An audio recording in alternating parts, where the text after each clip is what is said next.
Hi, welcome back to Mind Control. Hope you enjoy the video. You, early on, I don't know, 2012, 2013, seemed to be a proponent. Then you kind of soured on it. Where are you now? Are we a proponent, not a proponent? How do you think about it? I do own a small amount of Bitcoin, and the reason I did it was I was teaching. I'm a guest lecturer at Harvard, MIT, Notre Dame, Temple, Waterloo, McGill. I teach graduating cohorts of engineers.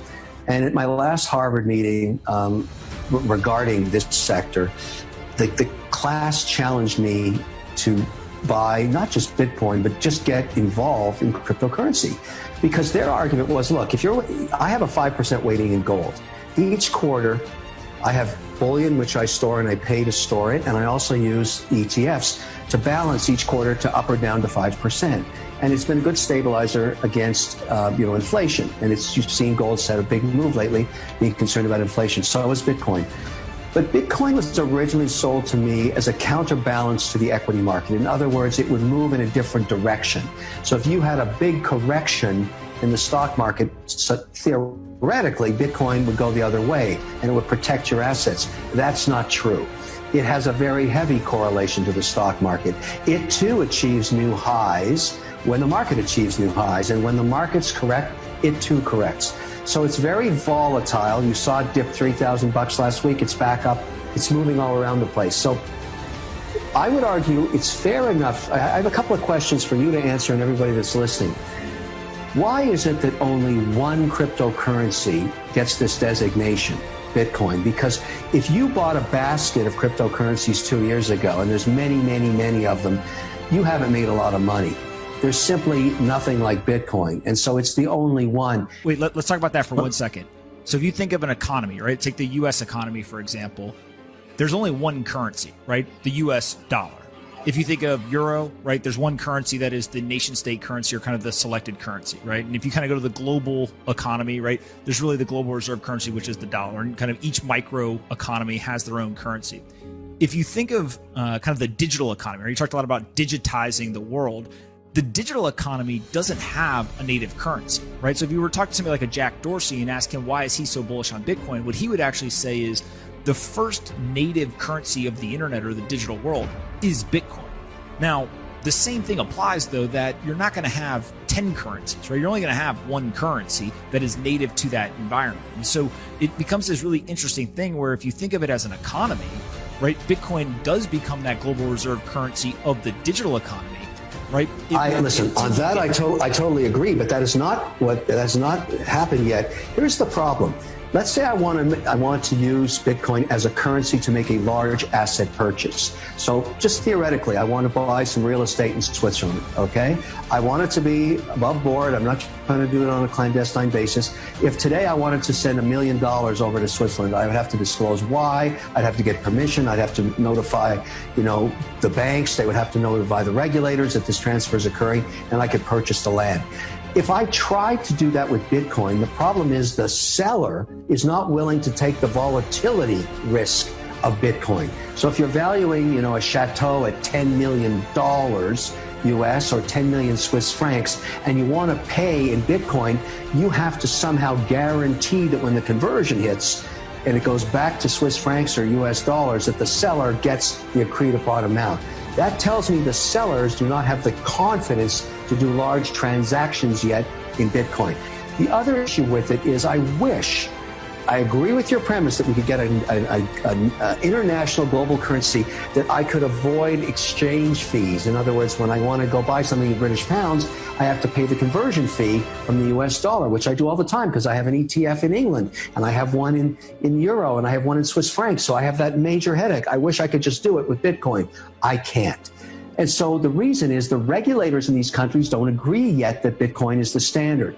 So if all the regulators agreed that Bitcoin was the standard for the globe, you would be 100% correct. But that is not the case right now. I totally agree with your premise that the globe needs a digital currency. 100% would I agree. If you told me the Swiss and the Euro and the American and the Canadian, Australian governments agreed to whatever that is, I would put up to 20% of my portfolio in it, because then I could move across those geographies easily without paying all the fees associated with converting from one currency to another. Love that idea. Now, that was attempted as a payment service with Facebook, as you recall, an initiative that started early last year that went nowhere so far. But that was a great idea because they wanted approval from the government. But the Fed didn't give them that, and the SEC didn't either, not yet. But I think it's inevitable. You're correct. But you have to bet, if you're betting on Bitcoin, if you're buying it today at 18,000, whatever it is, that that is going to be the de facto currency. And I don't think you have enough assuredness of that yet. Absolutely. And I think what's really interesting is, like, you really highlighted an important point, which is the Bitcoin ETF, right? Because people in the Bitcoin community, what they would argue is, there's companies that have bought Bitcoin, so you can buy the companies and kind of get indirect exposure. There's things like the Grayscale Bitcoin Trust, which really is kind of this, again, you get an ETF-like product, but it's not actually an ETF. In international exchanges, you can get ETPs and things like that, but there hasn't been that ETF. And I think many people who listen to this that come from the Bitcoin world will actually be surprised to understand that traditional investors, the ETF is this big kind of breaking of the dam or kind of approval point that will allow a lot of capital to flow in that just is sitting on the sideline saying, hey, this is interesting, but I'm not going to buy it until we have that kind of approval or check mark, right? Oh, what I would like, and the reason I suggest an ETF, I'm very comfortable with ETFs and I live in that world. The majority of my money invested is in ETFs and the ones I've created myself. OUSA, OGIG, OEUR, OUSM. They've been very good capsules of preservation of wealth for me because I helped design them myself. What I would like to have in a cryptocurrency would give me the top 7 cryptocurrencies, put them into an ETF wrapper, and let me invest in it with liquidity so that I can, if I want to buy $1 million worth of it in the morning and sell $1 million in the afternoon, I can do that in an ETF format. But to me, I don't believe that you can only have one successful cryptocurrency. There must be the idea that there's other and alternative ways, Ethereum and others, that would also benefit from the overall move to a cryptocurrency payment system, preservation of wealth vehicle, whatever it's going to be. And I would prefer to own them in a probably market cap weighted basis in an ETF. That to me would make a lot of sense. And frankly, I'm not the only person that says this. Many others would. But when you go to the regulator, like the Winklevoss twins have done, and I think many others have applied for these applications, I even looked at it once, never went anywhere with it because the regulator basically said no. The importance of the institutional investor long-term to support a sector.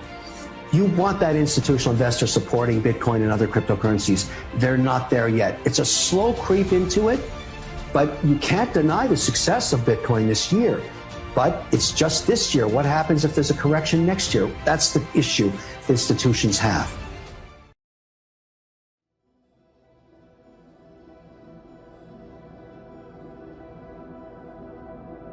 It's time to stay focused. Rub elbows with everybody so people can stop calling you weird. Why are you so antisocial? Because I'm trying to get it. Why are you out there practicing in the hot sun when ain't nobody else out there? Because I'm trying to get it. Why are you not clubbing? Like every time I text you and invite you to go do something fun and cool, you always studying. Because I'm trying to get it. All of us, at some time or another, have agonized over making a decision. And also there are a lot of small decisions that we don't make, that they tax our minds, they drain our energy. They create a lot of anxiety and nervousness because we don't take care of it. We decide not to decide, which is a decision. Deciding to decide, to act, is a major, major challenge for all of us. How many of you know that we live in a day and age right now where everybody has their eyes set on getting there? We all have a purpose, we all have a mission. Hopefully you're in this room today, hopefully you have a vision for your life. But many times on our way to the vision, on our way to the purpose, we discount the places along the way. Everything you're going through is preparing you for what you ask God for. You just got to quit tripping while you're in the process, because the process is necessary. You may not see it now, but when he gets you on the other side of it, you're going to see exactly why it went that way, and you're going to be okay with it. Ask yourself the question, what would your life be like? What would your life look like if you decided not to care what people thought of you? Listen at this. It's not just that people step over you when you're in that acorn stage. Sometimes you step over you because you're so busy trying to compete with the trees that you haven't gone through the process of the acorn. Give it some time. Give it some water. Give it some focus, and you'll reap a harvest. People who are leaders always have a great dream. They're thinking ahead. They're planning ahead. It's a dream that drives you. It affects how you talk. It affects how you think. It affects how you live. And don't be a dream killer. You see, George Bernard Shaw said, listen to this, dream of things that never were and ask, why not? There's some people who just go through life mechanically. All right, they go to school, they get a degree, they come out, they apply for a bunch of jobs, and hey, this job said yes, so I guess I'll do this one. You know, they're in relationships and it's not perfect. In fact, it's not even good. It's bad. And, you know, they're thinking to themselves, well, hey, it's not great, it's not good, but, you know, at least I'm not alone. So I guess I'll stick around here anyway. You know, they never stop to ask themselves, what else is in me? And that's why I do it. That's why I ask that question. What else is in you? It's not what it's going to be, but it's not what it used to be. Until you can clap for the seedling, you will never see the tree. No more distractions. The older we get, the more we realize we're not going to be here forever. Life is flying by. When you realize how fast time is going, it should bring a sense of urgency, a sense of focus. Your assignment has an expiration date. Your time on this earth is not unlimited. It's not the blowing of the wind that determines your fortune. It's the set of the sail. With a couple of little things about setting the sail of your thinking that might drastically give you multiplied more benefit the next 3 years than you've gotten in the last 3. So it's not what happens. What happens happens to everybody. This is a time for you to look at your life, look at where you want to go, look at what you want to do. Let me warn you, don't look at where you are. Don't spend time talking about what has happened to you. Hold a vision of yourself being successful in the future with whatever you do. That's what you want to do because your thoughts have magnetic power. Where focus goes, energy, persistence, and determination flows. You still got work to do. Stay on that basketball court. Stay on that football field. Fuck all the homies texting and calling and trying to make you feel bad about being so focused. It's grind season, homie. It's not about today. It's about the future. You do the work now, and all of the shit that you could ever want to do for your family, your kids, your loved ones, it's all going to be on a whole nother stratosphere. The trick is to make the decision, give it everything we've got, and stay with it until one of two things happen. One, you decide you've definitely made the right decision, or two, that you've made the wrong decision. If it's the second, you've just got to try again. But behind your decision, remind yourself that it's better to be outstanding at one thing than to be mediocre in a dozen or so. Take a brave look at your life. Look at your life right now where it is. As you begin to look out on the future, look out on this year, let's take personal inventory. What has brought you here? As you begin to look at the things that took place this past year, did you get out of it what you wanted? Did you achieve the goals that you set out to achieve? Are there any people that might be some dead weight that you need to think about unloading? We fight too many battles that don't matter. They're talking about me, I'm gonna go straighten them out. After you straighten them out, someone else will start talking. Nobody talks about people that aren't doing anything. Nobody tries to discredit someone that doesn't have any influence. The reason they're talking about you is because you're a difference maker. You're a world changer. Successful people use no's as a reason to come back stronger, to hit harder, all right, and to be more creative. That's what they do with it. That's why they come back harder, because they've heard a bunch of no's. The people who admire, who you look up to, who you've heard about, a lot of these people have heard no's multiple times, and they've had to come back and reinvent themselves and discover new energy. That's the value of a no. It opens up more doors than yeses. You have to find a dream that's so big that it overwhelms all of your fears and causes you to never give up. Now, you're going to think about quitting no matter what you do. I mean, I've thought about it many times, but I always dreamed of buying my mother and father a real house. So the key is part-time. The magic and the attraction of part-time gives you a classic invitation for somebody to listen to what you're doing that's changing your life. And it's not just necessarily the money that changes your life. It's what you do with the money. It's the change of lifestyle. So it's critical that you upgrade identity with your new visions and goals. You need to stop what's no longer needed. In other words, there were behaviors and thoughts you've had in the past that were needed to produce the results you currently have. But you need to stop what's no longer needed. Maybe you're continuing a behavior in your life that's no longer needed, or a worry that at one time was needed but no longer is. You can live a larger life. Don't just focus on what's going on now. Don't focus on what you have lost. Don't focus on you've lost your job or been evicted or been foreclosed on. Focus on where you are going. To a new life, that God is going to do a new thing with you. How? I don't know. How is none of your business. You do what you can do, God will do what you can't do. Change the thoughts, beliefs, concepts, and value we hold to ourselves. I'm telling you, the overall key to changing the external conditions of your life is changing that internal thermostat setting. Just being aware that you need to alter the thermostat is a life-changing, liberating condition. In what you've done with your life thus far, is it giving you what you want? When you look toward the future, when you look at all that's going on out here, is there some place within yourself you say, hey, I know I need to be out there in that arena. I know I can do more than what I've been doing. Is that something that you begin to look at within yourself?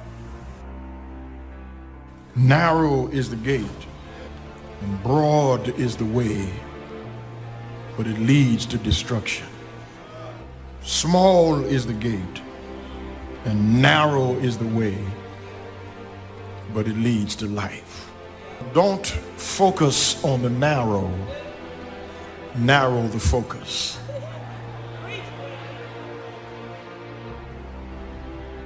What I discovered about focusing in on a goal, that the moment that you focus in on what you want to do, that's when you begin to have energy to do it.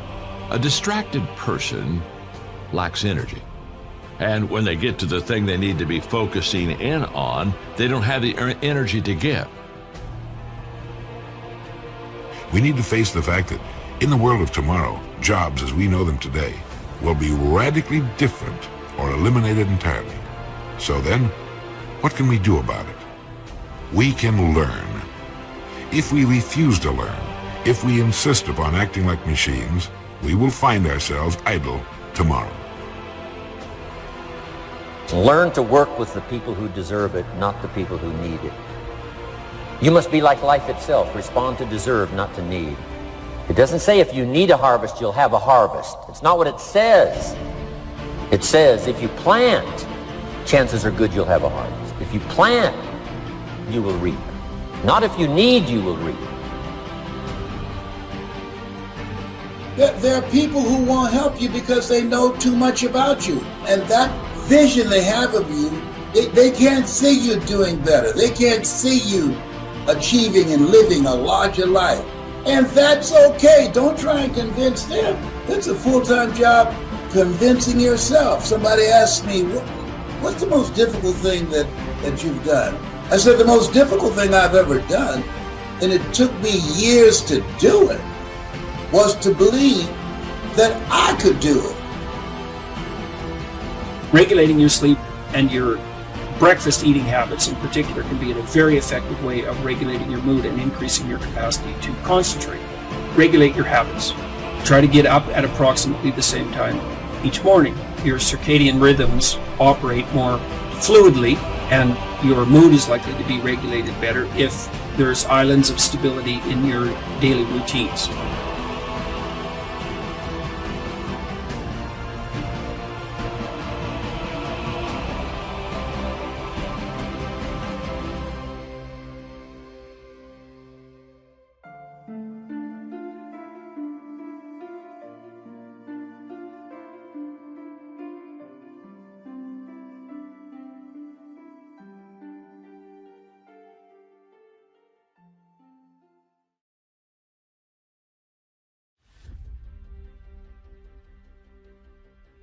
What's at stake if E.T. doesn't become the best E.T. he can become? What am I giving up? What harvest am I losing? People tell me all the time, it's hard to get wealthy. It's hard to grind. It's hard to be focused. How do you even do these speeches? It's hard to stay motivated. We lie to ourselves. We don't tell ourselves the way things really are. And when we do that, then we can't fix our problems. Every day, I wake up and think of my ideal life. I have so many goals that I want to accomplish. I have so much that I want to do. I have a vision of my life, and I'm nowhere near where I want to be. At times, I get overwhelmed, and I become so impatient with myself. I truly feel sometimes I'm just falling behind. That's why I'm here to tell you, any of you today, you can have a harvest. You can have whatever you like, and it don't have to be corn, it's whatever seeds you plant. If you can't see it before, if you can't see it while it's in the ground, mustering up and doing its thing, because listen to me, it's doing something down there long before it gets up here. But if you can't see that it's doing something down there, and if you don't have the ability, even in your trials and tribulations, to say it ain't over until God says it's over, and have the ability to move on past that, and be afraid of what you can lose. Listen to me, we're not talking about what you fear about getting embarrassed because you raise your hand, or the fear you get when you turn in the paper and you're afraid that the teacher's gonna see who you really are, or you're scared to do something because the unknown. No, we're not talking about that fear. We're talking about the fear of, if I don't become what I should become. And then one day, I came out and a hush went across the audience, because it must have been something about me that indicated that I'd come to myself. And Mr. Washington had been practicing with me to give a presentation. And I looked at the audience and I said, I choose not to be a common man. It's my right to be uncommon if I can. I seek opportunity, not security. I do not wish to be a kept citizen, humbled and dull by having the state look after me. I want to take the calculated risk, to dream and to build, to fail and to succeed. I refuse to live from hand to mouth. I prefer the challenges of life to the guaranteed existence, the thrill of fulfillment to the stale calm of utopia. I will never cower before any master, nor bend to any threat. It's my heritage to stand erect, proud and unafraid, to face the world boldly and say, this I have done. Girls stood up and say, that's my boyfriend, honey. What's at stake? It's your boy E.T. Listen to me very closely. Forget about January. Forget about February. Forget about March. Forget about April. Forget about May. Forget about June. Forget about July. Forget about August. Forget about September. It's over. So forget about the past. Listen to me and make the rest of your life the best of your life. It's your boy E.T. I know you can do it. I believe you can do it. We got to get rid of pain this year, all right? No excuses. I put up with it last year. Don't call me.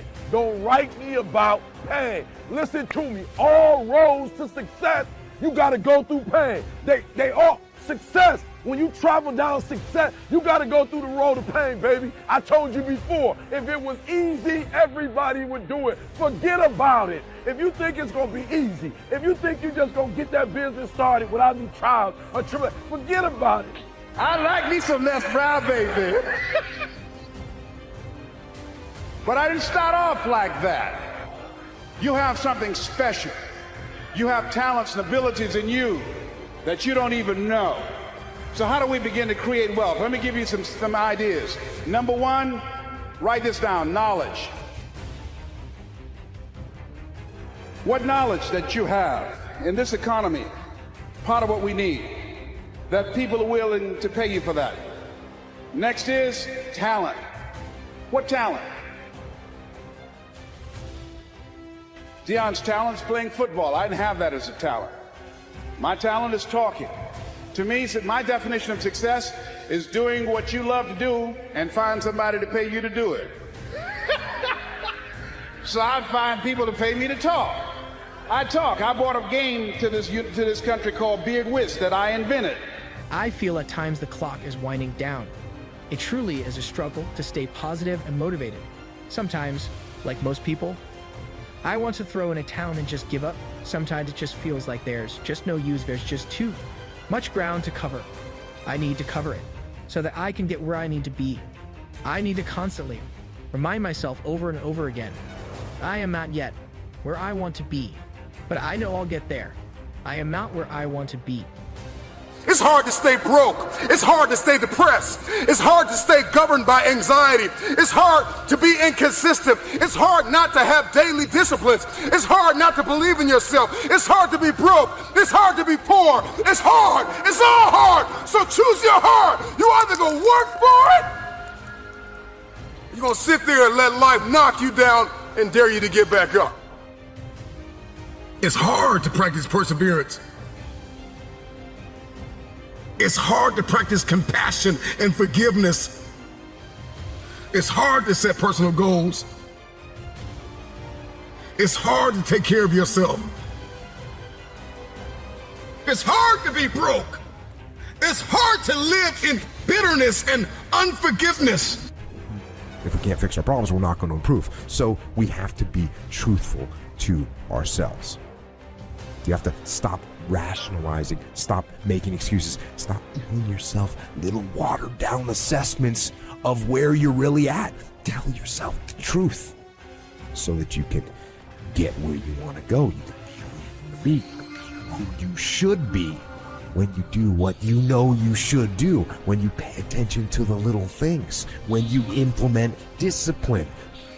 True and unflinching and unmitigated discipline in your life. When you stop trying to find a sweatless solution. When you look for weaknesses to work on. And all that starts when you stop lying to yourself. That's when you can become who you know you should be. I am so grateful. I am not where I used to be. I am talking to those people that are just about to give up, that are just about to lose all hope. I am here, ladies and gentlemen, to cheer you on, to let you know that you my friends, are going to get there. You are going to get that promotion. You are going to complete that marathon, and you are going to run for your life. Whatever you are working towards, you are going to get there, but you got to get crystal clear what it is you want. It's difficult to be jealous of somebody. It's hard to let yourself go. It can be difficult to lay your life down and humble yourself and rid yourself of the disease of ego, pride, and comparison and competition. It's difficult. It's hard to be creative. It's hard to be an introvert. It's hard to be an extrovert. Singleness can be difficult. Marriage can be difficult. Raising your children on your own can be difficult. It's hard to wake up early. It's hard to wake up late. But there's a reward on the other side of waking up early. If you wake up late, you've lost too much daylight. What somebody else did before you woke up, now you only have a fraction of the day to get it done. There's a reward on the other side of one pain, and there is regret on the other side of the other pain. And if you're going to win the reward, you're going to have to persevere. You're going to need endurance. You're going to need to be consistent. And on the other end of the pendulum, there is the pain of regret. Tell yourself the truth about where you are so you can make sure you are in the right place. And if you're not in the right place, then you can get yourself on the path to get there. The path of discipline, the path of hard work, and the path of truth. The skill itself is being able to detach during the event. The hard part is to notice. You gotta look for those signs. You gotta look for that moment when you start feeling emotional, or you know that it's gonna be something emotional. You've gotta step back from those and get yourself in the habit of asking yourself, what do I look like right now?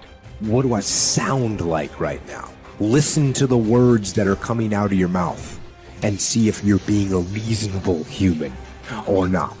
Look for the emotional quicksand and don't step in it. The emotion of the anger, the frustration. What it is that you are seeking for, what it is you truly want. You must know.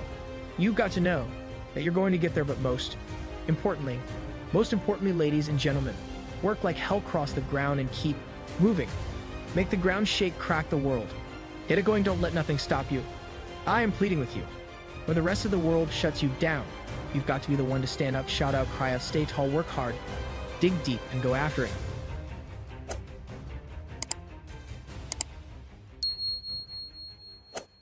Hi, welcome back to Mind Control. You must know what you're going after. You must know what you are going after. You can't live your life meandering around hoping you hit something, and whatever you hit, you say, that's what I was aiming at. You have to have a specific target in mind. Most people don't succeed at getting what they're going after because they don't take the time to research what they're going after. They ask for things and then see if they want them. But you have to be careful about that, because if you ask for something, you might get it. And before you start blabbing what all you want to see God do, you need to be sure that that's what you want to see happen in your life. Know what you're going after. Now you say amen to that, but there's very few people who live by that principle. Most people want everything they see somebody else with. They buy clothes that don't look good on them. They wear hairstyles that don't look good on them. They buy houses they can't afford because they're trying to keep up with somebody else. But if you really want to be a winner, if you really want to come off as successful, if you really want to be bright, only go after things that are meant for you to have. It will make you look successful. And what makes you look bright is when you pick your battles. There are some things that you don't fight because that's not your fight. You don't get into that thing. You don't pick those battles. You don't covet what you see somebody else fight down because they're anointed to fight that. They can do that. You might not be gifted to fight that area, and you don't want to covet somebody else's battle or covet somebody else's success. Covet, and the other word I want you to think about is the word envy, because envy is the attitude that you have about other people's success. When you become envious of other people's success, you fail to become everything that God would have you to be. And the quickest way to stop being envious of other people's success is to know that God has something for you, that everything in your life is preparing you for that thing, that there are in your life defining moments. This is a critical issue. There are in your life defining moments, moments that if you handle properly, they are pivotal points that change your life for a lifetime. It is at these moments that if you know what you're going after, everything that you went through before is justified in preparing you for these defining moments. When you come to the defining moments in your life, you can look at the other moments in your life and say, Lord, I wasn't happy about that when it happened, but I'm glad now that it happened. Because I realized that if I hadn't have gone through that, I wouldn't be ready for this. Everything you took me through before was preparing me for this moment, and now I'm ready to go after what God has promised me and receive it at all costs. Know what you're going after. Be clear about your direction. Don't wake up in the morning and see if something's going to happen. Wake up in the morning to make something happen. Get up out of the bed with an agenda. But people who get up like that, nothing does happen, and the days turn to weeks, and the weeks turn to months, and the months turn to years. Years of mediocrity is what causes people to be bitter. If you want to get around bitter and complaining people, get around people who are not seeing much activity. They're bitter, they're complaining, they're cynical, and they're jealous because nothing is happening. If you want to get around less gossip and less jealousy, get around successful, busy people. Because busy people don't have time to care what's going on in your life. I have no need to investigate what's going on in your life. I have so much going on in my own life that I'm not interested in what I heard that they said that you thought, that if I thought what you said that I didn't mean if you heard it. The only people who have time for that is people who are not doing anything. And they watch your life like it's a soap opera because they're living their life vicariously through you. And what's going on in your life intrigues them because nothing is going on in their life. And if you want to stop that from happening to you, wake up in the bed and know what you're going after. Get up out of the bed with an agenda. When you have an agenda, you don't spend time worrying about how you feel because it doesn't make any difference how you feel. You woke up with something to do. Setting goals. It can turn out to be a drama for your life. Here's what goals are. Your vision of the future. Your vision of the future. Now, there's two ways to face the future. One, with apprehension. Number two, with anticipation. Guess how most people face the future? With apprehension. Why? Major reason why. They don't have it well designed. They've left the design of their future to somebody else. And if you don't make plans of your own, guess what? You'll probably fall into someone else's plan. Guess what someone else may have planned for you? Not much. You got to make a list of this not much stuff. I'm telling you, people all their lives count on this not much list. If all of your negative relatives all turn positive, what'll that do for your future? Not much. If prices come down a little, what'll that do for your future? Not much. If the economy gets a little better, what'll that do for your future? Not much. If circumstances get a little better, what'll that do? Not much. If the weather gets a little better over the next few years, that'll do. Not much. I mean, you can go right down this whole scenario list. Most people all their lives, with their fingers crossed, count on this not much list. That's why 10 years from now, they'll be driving what they don't want to drive, living where they don't want to live, wearing what they don't want to wear, doing what they don't want to do, having what they don't want to have, maybe become what they didn't want to become. And it all starts by counting on something that's not going to count much. You say, well, then how can my life dramatically change? You've got to count on yourself. Here's one of the things you've got to count on. Your ability to design the future. It's called promise. And the promise of the future, if you'll design it well, can have an awesome effect on your life. But if you face the future with apprehension, you'll take hesitant steps all day, uncertain steps all day. And if you take uncertain steps all day for 6 years, you can imagine how empty your life is. We've got to help our kids with the promise. Now here's what's connected to the promise, the price. The price to pay. And I'm telling you, the price is easy if the promise is clear. One of the better notes to make for today. Price is easy if the promise is clear and powerful. But the price seems almost too much to pay. Too much to get over. Too much to accomplish if the promise isn't clear. The promise isn't powerful. I'm telling you, kids will pay the discipline if they can see the promise. One of our biggest challenges as parents in the 90s is to help our kids see the promise of the future. That's why I'm teaching financial independence, how to become wealthy and powerful and sophisticated and healthy and unique. All of the stuff kids would hope to go for. It's all possible. This is America. That's the promise of the future. The price, a few simple disciplines practiced every day, and I'm telling you, the kids will pay the price of the simple disciplines if they can see the promise of the future. But if they can't see, they don't want to pay. And the same is true of all of us. We will pay the most extraordinary discipline if we can see the promise of the future. I'll setting go. So I'm asking you to get a handle on the future. I'm asking you not to leave it to anyone else. Don't leave it to the company. The company's got their own goals. I'm asking you to set your own goals, your personal goals. Income goals, and financial goals, and health goals, and spiritual goals. Where do you want to go, and what do you want to do, and what do you want to see, and what do you want to be? That's it. Promise of the future. Design your own future.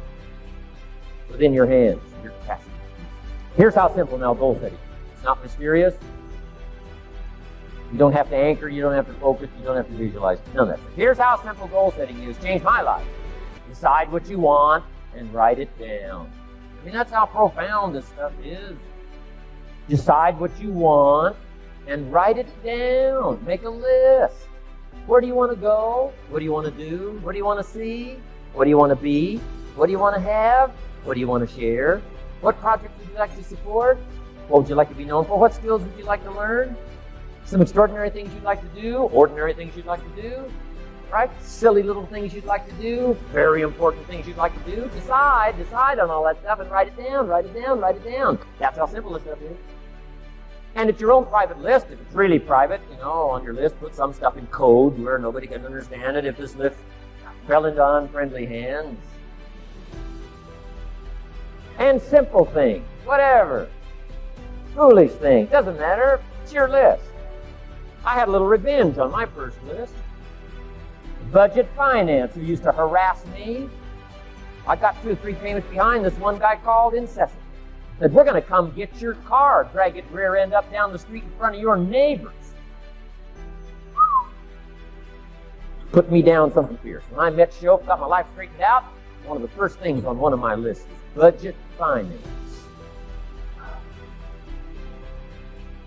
And when I finally got the money, I needed a little drama in my life. Finally got the money to pay them off. I put it in small bills in a big brief.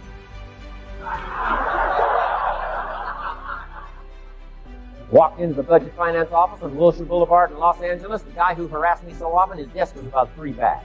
I opened the door, walked in, right up to his desk, stood right in front of me, never said a word. He said, well, what are you doing here? Didn't say a word. I opened up this briefcase, dumped this pile of money all over it. Yes. I said, count it. It's all there. I'll never be back. Turned around, walked out, slammed the door. Now that might not be noble, but you've got to try it at least one time. Pay off with a little drama.